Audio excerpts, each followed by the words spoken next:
Hey Jess, welcome back. Unbelievable. We are at episode 14. We are getting to end of the series. Just one more and we are done. How do you feel? I'm kind of sad and happy at the same time. I'm proud of our achievements, if I can call this an achievement. Yeah, it is. Time flies, but I think I really had a lot of fun. Yeah.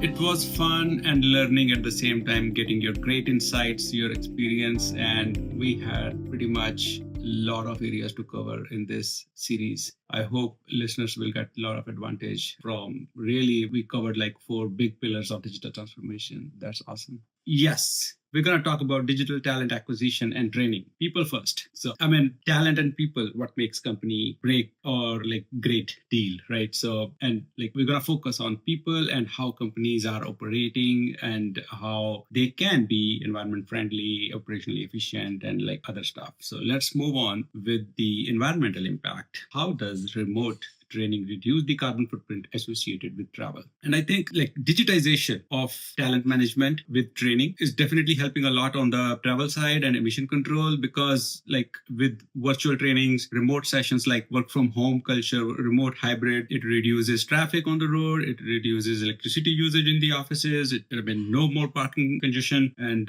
you can train multiple people at the same time, and you can have on-demand training sessions, and interviews can happen remotely, even like multiple people on the interview with panels and everything. It's so much more convenient and environment friendly. All the communication can happen digitally, and like no more paperwork and manuals in the system, and uses less administrative efforts also from both company side and the employee or the candidate side. How do you think about it? Yes. Yeah, I think I remember that, during COVID, everything almost stopped, right? For some countries and some businesses, I think learning was one of them. In the educational sector or even the training sector, it almost stopped due to COVID. But then again, when people are forced under extreme pressure, that's where sometimes innovation happens very quickly as well. And that was exactly what happened. Suddenly people just started thinking out of the box. They started to say, hey, we could just use Zoom, or WebEx to continue doing training. And then there were new learning platforms being developed as well. And that kind of carried forward the learning kind of culture. And even now, after COVID, I think it has become a hybrid kind of approach where e-learning is not going away entirely, even though there's still face time in the classroom. But then it's how then to complement the offline experience, maybe after school, after class. How can people continue to learn? And also when we talk about borderless as well, like borderless learning. So then schools, international schools, they can put on their courses online, make it available to a broader audience. And then that's where I also realized all the smart certification started to bloom, right? Recently. Yeah. The traditional universities now, they all have their courses online. They have shorter, smaller MBA, digital MBA that is still very popular right now because nobody really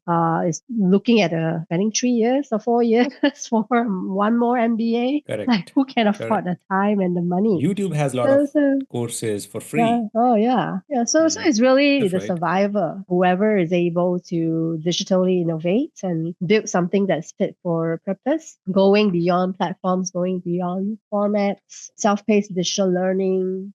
Where I came from previously, banks, we love our e-learning modules, love or hate the compliance modules. Everybody just have to take it as part of your onboarding, part of your every year kind of checklist. You just have to do that. And it's all done digitally, self-paced, even the exams. So I'm all for that, having remote digital training, having more interactivity, having audience polls, quizzes, and even whiteboarding is all available right now on the digital platforms, the e-learning platforms. So that definitely, like you said, eliminate all the travels, the physical travel needed, reduce that, and just better for the environment and is better for inclusion. I think it makes things more inclusive, like more people can get access to it, without having to fly Absolutely. around.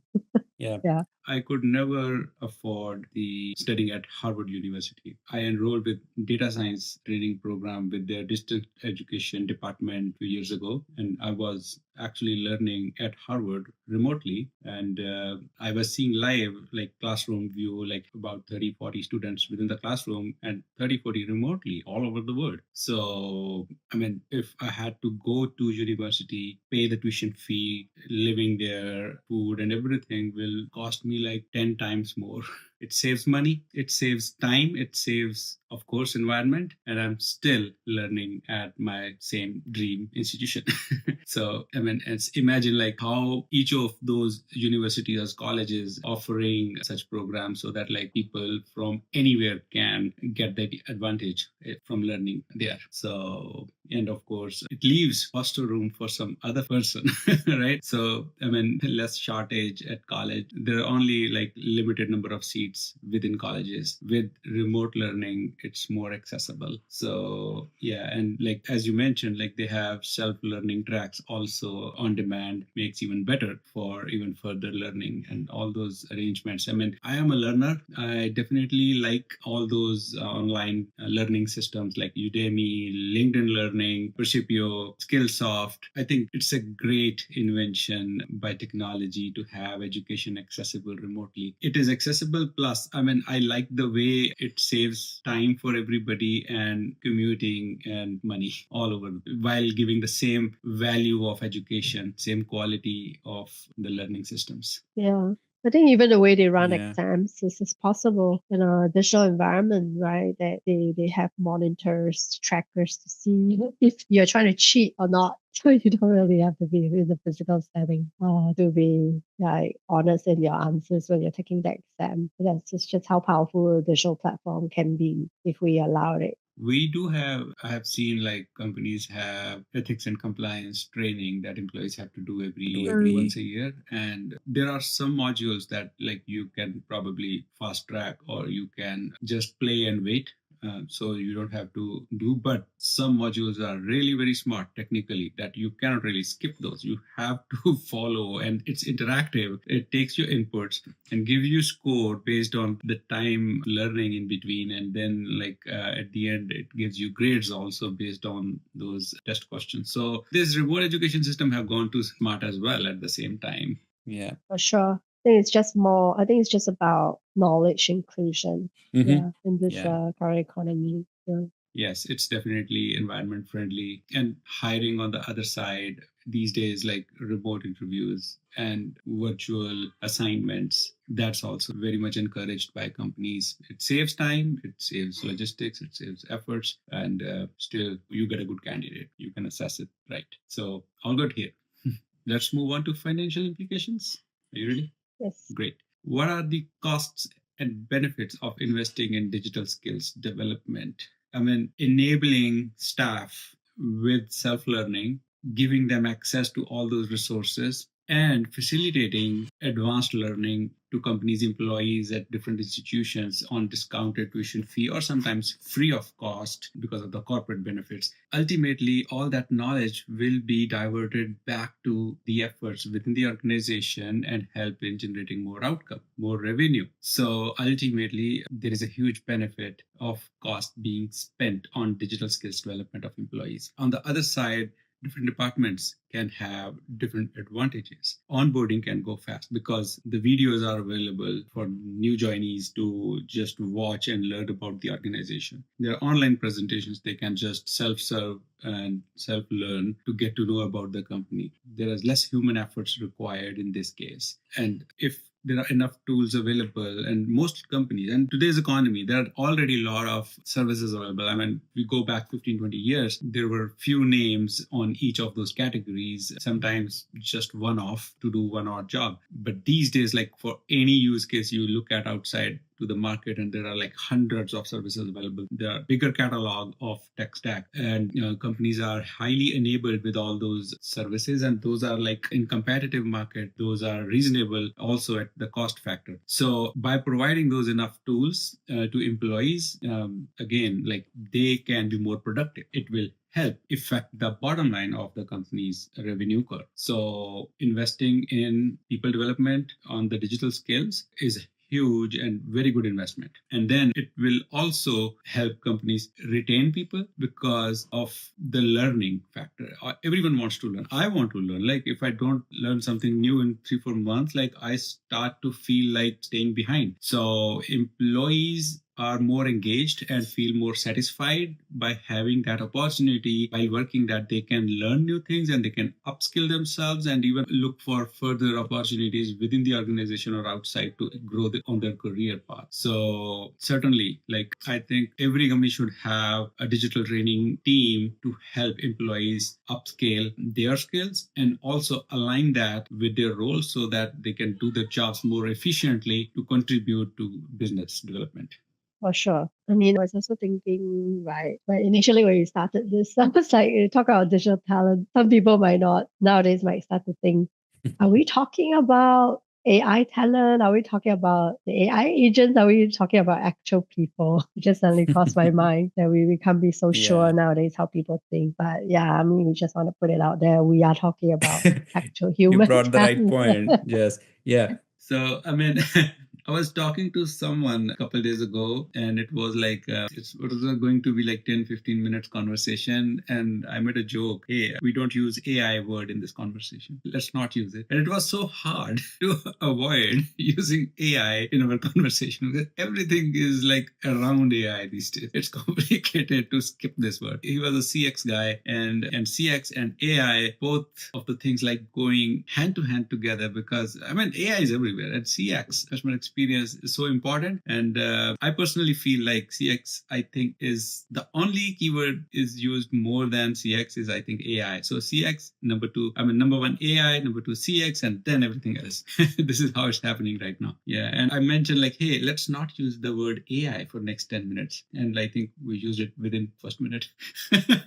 Yeah. Oh, well, because it's just how similarly how the AI is being used in conjunction with the people, right? Yeah. Mm-hmm. And looking at cost as well. Yeah. I think when it comes to such, if we're going back to the topic, what are the financial impact, right? Why we should be investing in digital skills development. It is really, like we mentioned just now, we are in the knowledge economy. It's all about knowledge inclusion. And there is longevity in terms of being able to retain knowledge and then looking at how we can reduce risk to protect the loss of knowledge, especially if you can digitalize all this learning, this knowledge, the materials. And then from there, you can train more people as well to make use of the material and also train them to make use of digital as a tool. I think it's, like you said, we can't get past like more than a minute not talking about AI because right now it is almost a must, not just a why, but it's a must and a how together when we talk about AI collectively, how you're going to use it and why you must use it that way. And then even when we talk about AI agents as well, even though if we have AI agents, we will still need people to oversee the logic and the flow. At the beginning, we need to be able to question the logic, validate the logic, have a maker checker rule, and then enforce it, implement it, and then the AI agent can start to train itself, correct itself according to the rules that you have kind of built out. So which means then that we as humans, we need to evolve our role and our responsibility and our knowledge accordingly because the job roles, they are being replaced. It's not the humans per se, if the humans can evolve accordingly, but the roles, the job roles are the ones being replaced, and it's really how fast companies can equip them. And this is the question I'm asking as well, like companies have a responsibility to evolve and equip their people, even with digital transformation. It just bugs me that we are still not keeping pace. It just bugs me that companies are still using that as an excuse to displace their people from the roles instead of helping them to grow into the new role. So to me, that has greater financial implications in the long run for companies if they fail to realize that. If they just cast away the people and then look at hiring new ones and not try to help them to grow, I think that to me is not very financially efficient. Yeah.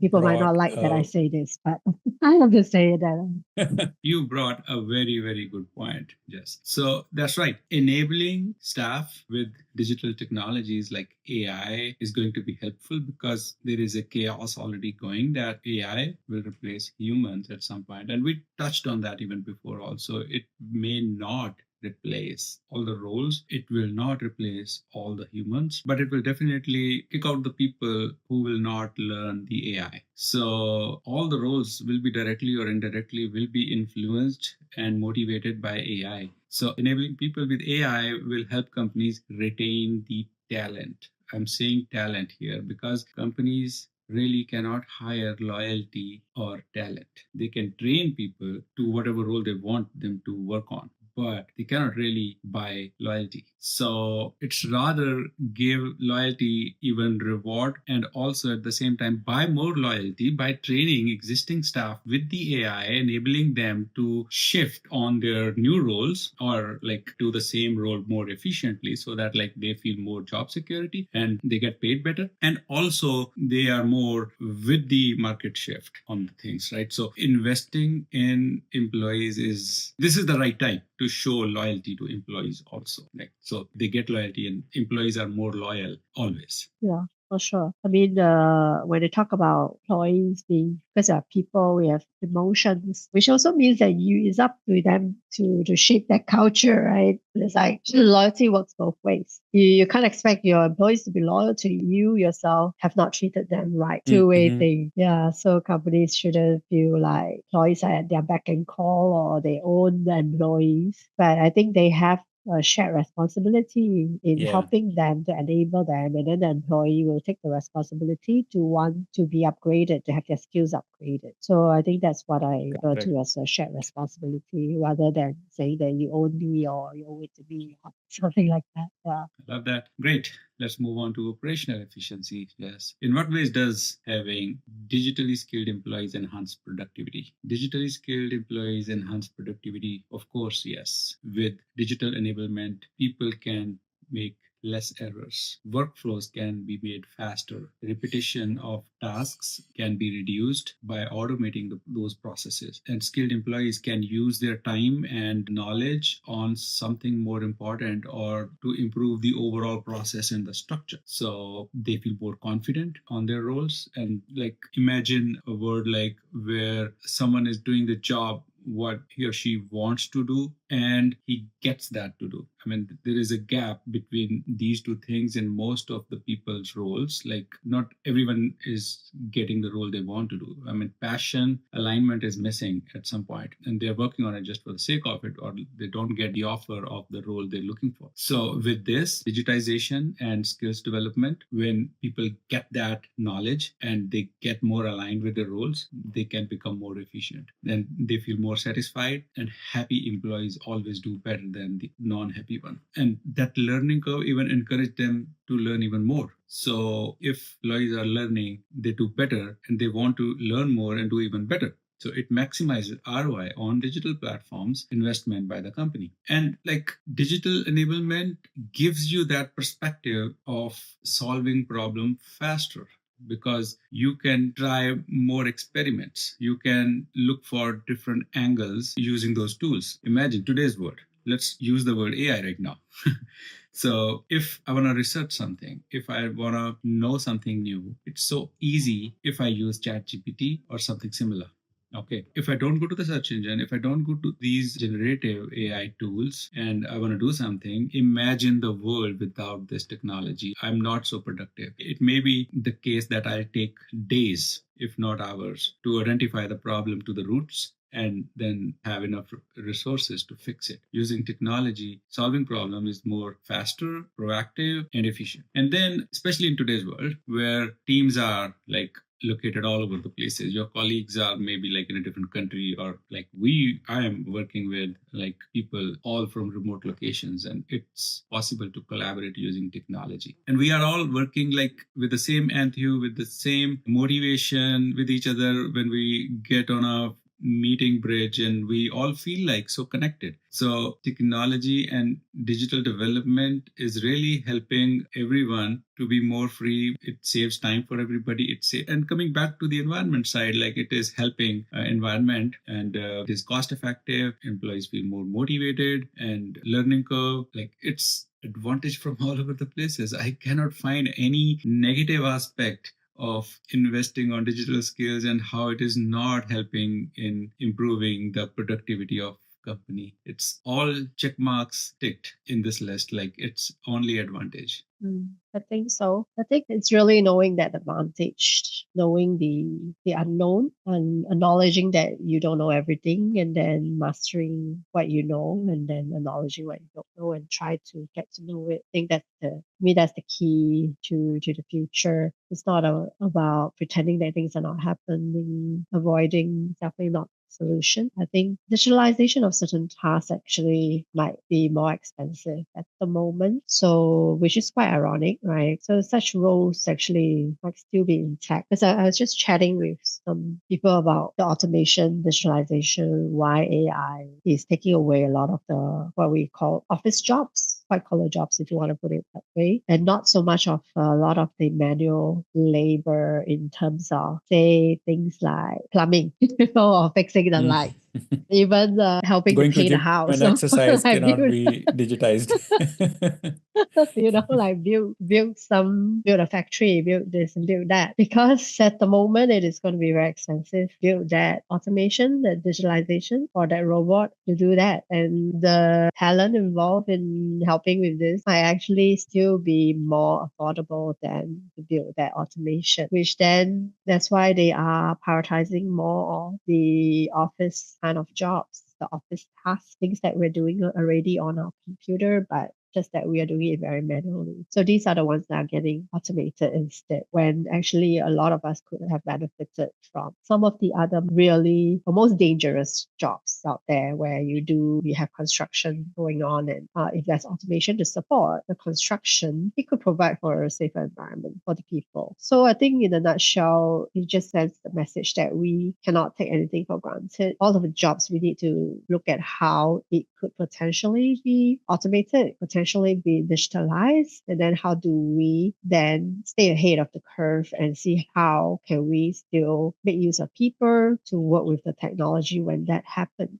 Or is it a matter of, do we need to slow down? We at the stage where it's time to maybe slow it down a little and take a step back and see what is it that we really need to invest our time and our money and our effort to digitalize, especially if we need to have the right guardrails in place. I saw this article, which I think I shared with you the last session on the misuse of Gen AI by somebody who doesn't have any coding knowledge. They actually managed to trick Gen AI to build a scam software to cheat. And that is dangerous. Imagine if the person actually has that kind of coding knowledge, they can build something even more powerful. So I feel like some of us are getting ahead of ourselves. And if companies don't have the right guardrails in place, then we are putting our reputation at risk, our ethics, privacy, safety, all in the name of efficiency. And I think that's something that we need to consider. Yeah, this is very insightful. I would like to mention still, like, we have made huge improvements on the efficiency side using the digital world. Like, imagine the building that we were constructing like in years, 10, 15 years ago. Now with technology like 3D printing, having right inventory, timely ordering of the raw materials, and with like efficient logistics with optimized paths and all those delivery systems, like things are available right on time, like within the right quantity and quality, and like staff is also managed at the right time using technology and everything. Like those same kind of buildings now can be like completed 10% of the time. I mean, yeah, any change comes with both pros and cons. Of course, your points are totally valid, like ethics, privacy, because in business, like it ultimately it's P&L what matters, right? So in order to meet on those metrics, companies do sometimes skip the rules or jump the guns to like just meet the results. So in that case, of course, with AI, it brings a lot of risk as well. So, and fully relying on AI at this point is a little bit of questionable, but it's improving. I hope like things will have some rules and regulations in place, and companies are going to be more careful and like test it right, do some marginal testing, go full blown on the technology use cases very blindly. So of course it's like crawl, walk, and run on any change. Yeah, Makes for sense. sure. Just test them before you roll it out. Great. Let's move on. Customer experience. How does a knowledgeable workforce improve customer interactions? Because like happy employees make customers happy, and more enabled employees with their control on the role and knowledge on the business and right tools and knowledge at the right time will actually help make customer support much more efficient and faster. It will reduce time to address and resolve customer queries. It will improve collecting customer feedback also in a timely and convenient way. On the other side, like from outbound, like companies can give more personalized service and offerings to targeted customers by understanding data, and like the staff can make better decisions by looking at customer behavior data and make more accurate data-driven decisions. Understanding data is very important for every single role. It is no more a job of one-off team like who are only looking at data. Like right now, there are 2-3 skills like every role is expected to have. Like you should be able to make good presentation, you should have good storytelling skills and understand data. You should be able to do your own research and start to make sense with data. It can only happen by enabling people with that knowledge and tools to have access to the data and with training to make them enabled to understand that data as well, like from raw material to the final product, like how it's all connecting all the dots on the story. Like just having data is not enough. Like understanding and make sense of data is more important, and employees and workforce can make better decisions if they have access, and all that will influence customer experience ultimately, because that data is about the customers and their behavior and their business engagement with us. The bunch of other data also, like how employees are performing, but here I'm pretty much covering the customer around, like customer experience or customer engagement related data. Digital properties have huge contribution in customer experience influence, especially chatbots. Like understanding customer interaction with the chatbot is important. That's the front line of any chat behavior these days. Like most chatbots are AI enabled and they are capable to address customer queries faster and better, and improve feedback rating also by giving a survey form right after the chat session. And with that note, like if employees can start looking at that chat history and make sense of their data too, will actually enable them to understand customer expectations and emotional aspect better, and then can even make system better. Also at the same time can provide customer service better. So yes, definitely digitization with workforce is a huge advantage towards the customer experience. And also like it builds trust with customers, which is the most important aspect. Like customer experience is customer trust and customers' perception on your brand. So with using technology, employees can have, regardless of the roles and departments and teams, they can still give persistent brand impression to the customers, whether they're walking in the physical office or they are interacting with the call center or they are just browsing the website or receiving an email from the brand. If they all are giving the similar feeling and impression to the customer, that's a win-win factor for any business towards the customer experience. It has to be consistent. It has to be aligned. It has to trigger the same impression and emotional feeling with the customer to increase the credibility and satisfaction on the customer experience line. I think enabling workforce for customer interactions improvement, it is no more better time from now to enable employees to the customer experience side. And as I mentioned, like a little while before that, I was talking to someone who is a CX guy, like, and our conversation was all about CX plus AI in combination. So with that matter, I would strongly encourage companies to enable their staff with AI related trainings, push them towards such trainings. I mean, every role has some alignment with this new world of AI, agentic AI and Gen AI. So, and it's gonna definitely help on the customer experience side to everybody. For sure. I think it's so back to that knowledge thing. When your employees are empowered with knowledge, they can help customers better and transform that knowledge into insights for the customers. Because I think as a customer, we are all customers and nothing frustrates us most than, if we feel like we have been misinformed, we've been led astray by the wrong knowledge, or worse, if we feel like we have been gaslighted by a company in the dealings and the experiences with them, right? Right down to having gaps in the customer customer journey, broken experiences, failed promises. I think these are just some of the things where sometimes it's not intentional, but it's because of misinformation or just a lack of knowledge. But there's one example I want to share though of a broken experience I had, which is a Grab booking experience. The digital journey looks promising. Like I booked a Grab ride is in place. They update me where the driver is, whether the driver will be late, and I will get a rebate if the driver is late or didn't turn up. But the thing is, it doesn't have the safeguard where in a case where a driver pretends that they have turned up and then activated and said that the ride is on the way,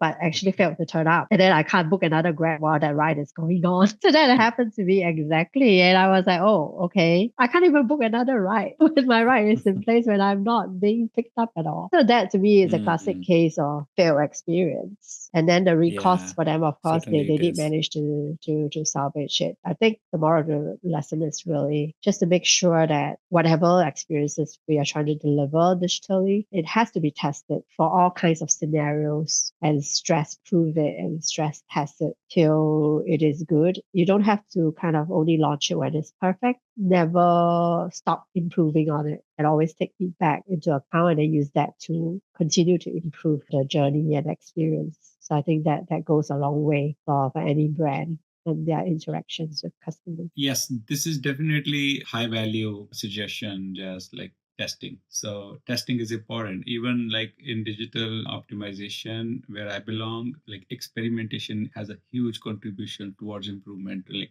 it's like crawl, walk and run theory, correct? So you cannot be perfect on day one or on the first go. And everyone knows that. It's not like something brings surprise. So just like test. And in A/B testing, it is possible to verify your change with smaller audience. Okay, like just open it for 10% of your total users so that you're not making an error at scale. If there is an error, only like 10% of the user base is gonna see. So, and learn from it and then improve and then like spread it across. So testing is important. Maybe you were part of that 10% test users at that instant, right? So, but anyways, the bottom line is yes, testing. So testing is very, very important. And especially like in today's ever-changing world, like every 2-3 weeks or like at least every month, something big is coming. And like all the competition has to change or adjust in the new structure. So, and that is insane. Like it needs a lot of agility and adjustment in our strategies and business model on the go. We have to be agile as well. We cannot have like multi-year development plan these days. For sure. It's really what we can manage and then how we can continue to evolve that. Yeah. Similarly manageable fashion. Yeah. Absolutely. Okay. So that wraps our episode 14, Jazz. And highly thankful to you for your insights and your knowledge always. Thank you very much. Thanks, Nav. It's been a pleasure. Thanks for your knowledge as well. Thank you. Talk to you soon. Thank you. Cheers.